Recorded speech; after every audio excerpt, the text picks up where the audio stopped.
Friends ನಮಸ್ಕಾರ. ನಮ್ಮಲ್ಲಿ ಒಂದು ಗಾಡಿ ಬಂದಿದೆ ಎರ್ಟಿಕಾ. ಎ ಸಿ ಕೂಲಿಂಗ್ ಇಲ್ಲ ಅಂತ ಹೇಳ್ಬಿಟ್ಟು.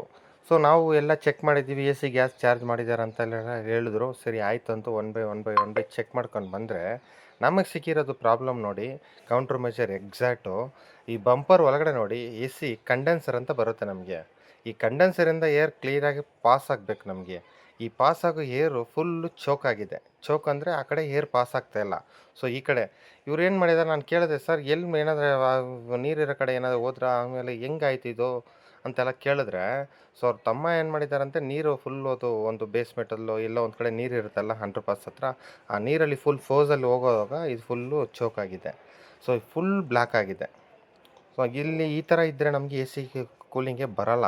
ಸೊ ಇದಕ್ಕೆ ನಾವು ಏನು ಮಾಡಿದ್ದೀವಿ ಅಂದರೆ, ಇವಾಗ ವಾಟ್ರ್ ವಾಶ್ ತಗೊಂಡೋಗಿ ಏರ್ ಹೊಡೆದಿವಿ. ಸೊ ಏರ್ ಹೊಡೆದ ಮೇಲೆ ಇದರಲ್ಲಿ ಏನು ಅಷ್ಟು ರಿಸಲ್ಟ್ ಇದೆ ನೋಡಿ. ಒಂದು ಪಕ್ಕದಲ್ಲೇ ಇರೋದು ಇನ್ನೊಂದು ಗಾಡಿದಿತ್ತು. ಸೊ ಅಟ್ಲೀಸ್ಟ್ ಈ ಥರ ಇದ್ರೂ ಇದೂ ಬ್ಲ್ಯಾಕ್ ಇದೆ. ಸೊ ಅಟ್ಲೀಸ್ಟ್ ಈ ಥರ ಏನೇ ಇದ್ರೂ ನಮಗೆ ಎ ಸಿ ಕೂಲಿಂಗ್ ಇಲ್ಲಿ ನೋಡಿ, ಈ ಸ್ಪೀಡಲ್ಲಿ ಹೋಗೋ ಟೈಮಲ್ಲಿ ಇದೆಲ್ಲ ನಮ್ಮ ಎ ಸಿ ಕಂಡೆನ್ಸರ್ ಹತ್ರ ಬಂದುಬಿಟ್ಟು ಸಿಗಾಕೊಂಡು ಅಲ್ಲೇ ಪ್ರಾಣ ಬಿಟ್ಟಿದೆ ಒಂದು. ಸೊ ಈ ಥರ ಕೇಸ್ಗಳು ಇರುತ್ತೆ ಕೆಲವೊಂದು. ಸೊ ನೋಡಿದ್ರೆ ಇವಾಗ ಸಮ್ಮರ್ ಸೀಸನಲ್ಲಿ ಈ ಥರ ಕೇಸ್ಗಳು ತುಂಬ ಬರ್ತಾ ಇರುತ್ತೆ, ಎ ಸಿ ಲೋ ಕೂಲಿಂಗ್ ಅಂತ ಹೇಳ್ಬಿಟ್ಟು. ಸೊ ಗ್ಯಾಸ್ ಎಲ್ಲ ಚಾರ್ಜ್ ಮಾಡ್ತಾ ಇರ್ತೀವಿ. ಮೊನ್ನೆ ಒಂದು ಕಡೆನೂ ಅದೇ ಥರನೇ ಒಂದು ಕಂಪ್ಲೇಂಟ್ ಇತ್ತು. ಸೊ ಇದು ನೋಡಿದ್ರೆ ಇವಾಗ ಎ ಸಿ ಕೂಲಿಂಗ್ ಲೋ ಅಂತ ಪ್ರಾಬ್ಲಮ್ ಡಯಾಗ್ನೈಸ್ ಆಯಿತು. ಇದನ್ನು ತಗೊಂಡೋಗಿ ವಾಟ್ರ್ ವಾಶ್ ಹತ್ರ ಅದನ್ನು ಗೆನ್ನ ಸ್ವಲ್ಪ ದೂರ ಇಟ್ಕೊಂಡು ಹೊಡಿಬೇಕು ಅಂತ ಹೇಳಿದ್ದೀನಿ.